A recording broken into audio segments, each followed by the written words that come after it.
years ago. But again, you need to do the reading and learning these things. We can't do it all. And most of the things that you need, the material that you need for the learning process, usually they ain't out there. They're not easy to come by. Another reason why the so-called formal education process has no intention of formally educating you except for the need of what the system wants. Go into any black school and sit there, particularly starting at the age of this chap. If you can be a spy on the wall and watch what happens to these people who are supposed to be educators of your children. What you see they spend most of their time doing is training these children for incarceration. That's right, for training these children to adjust to the process of being circumscribed by walls and others. Can you expect a child like this to sit in a classroom and not move? So when you constantly yell at a child as a principal, move over there, down, I'll sit there, put him aside. What are you telling this child?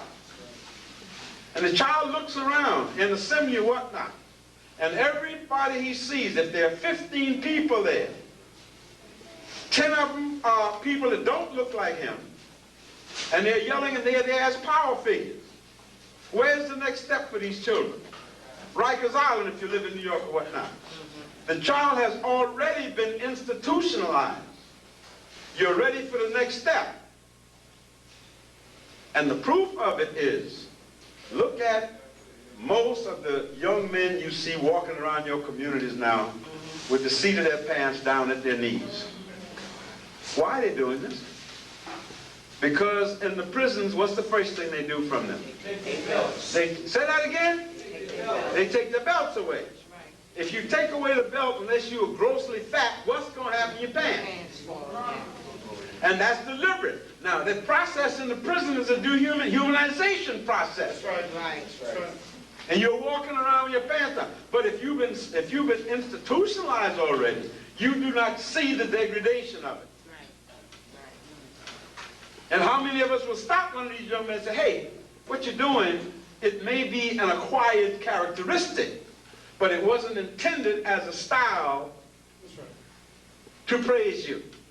But the process can constantly go on like that famous word that you hear the kids talking, 5 sentences, and the word nigger comes out 25 times out of 27 words.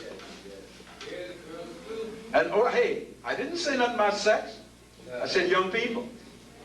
And the rap song, I have no problem with concept of rap. All young people create their own music. But we have never come to a time until now when our musical creativity has such a large part of it, of degrading our women, our females. Yes. Even referring to them as such things as the be this, that, and the other. And I come down the street, I was going to my lecture at First World yesterday. I told them, these guys are sitting in the car, and you could hear them at 100, kaboom, kaboom. And I'm listening at these words. One piece of defecation right after. Everything is scatological.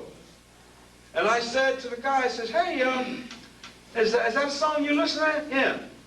I said, is that a dog they talking about, bitch, huh?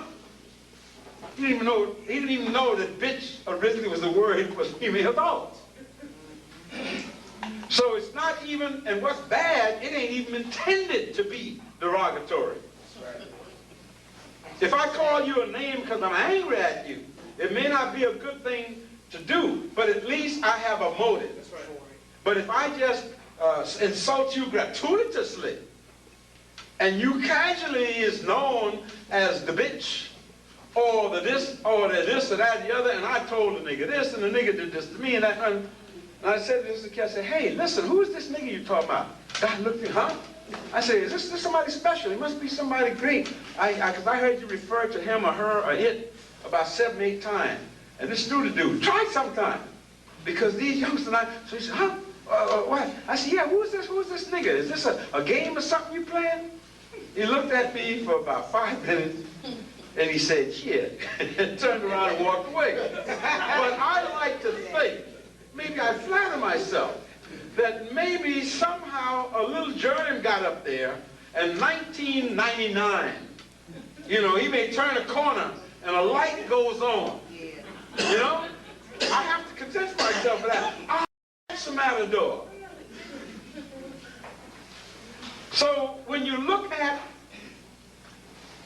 that kind of conditioning, we can see this easily because this kind of thing, the word is dramatic and immediately gets our attention. But what about the folks who wear three-piece suits, ties, attaché case, belts in their trousers? You got my picture, right? They're walking and they walk around with power high and deep.